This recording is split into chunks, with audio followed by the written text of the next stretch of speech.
কোথায় আছো এখন? সুইজারল্যান্ডের জুরিচে আছি, জুরিচ চিলিতে লাগতেছে একটু ঠান্ডা বেশি আর কি, কিন্তু পরিবেশটা অনেক ভালো। আচ্ছা, তোমার কি খবর রাহাত? ভাই জীবনে তো অনেক দেশে গেছি ভাই, সুইজারল্যান্ডে এবার জীবনে ফার্স্ট আমরা আসছি। জীবনে অনেক দেশ দেখছি, কিন্তু সুইজারল্যান্ডের মতো এত সুন্দর এবং এত রুলস মেনটেনকারী দেশ আমি আর দ্বিতীয়টা দেখি নাই।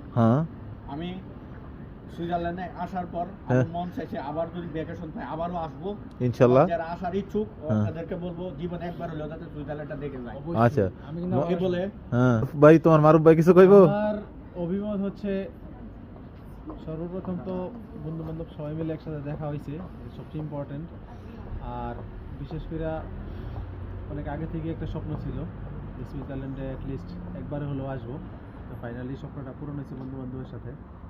তো বন্ধু বান্ধব সবাই অ্যাপ্রিসিয়েট করি, সবাই সময় বের করে আমাদের সাথে জয়েন করছে সবাই।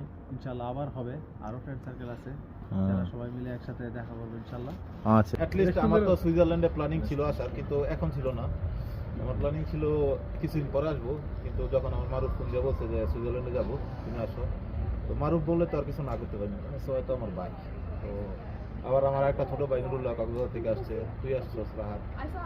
তো হ্যাঁ, আমি তো ইউরোপের অনেক দেশ, ইটালি, তারপরে স্পেন, ইউকে, অনেক দেশে গেছি। সুইজারল্যান্ড মোস্টলি কারণ ভালো চিন্তাই বা অন্যান্য দিক দিয়ে Switzerland is amazing country, beautiful country. তো সবাইকে আশা করি সবাই আবার আসবেন, সবাই যারা যারা আসার ইচ্ছা তারা আসবেন, সুইজারল্যান্ড দেখবেন। এক একটা সিটি থেকে আরেকটা সিটি এত এত সুন্দর।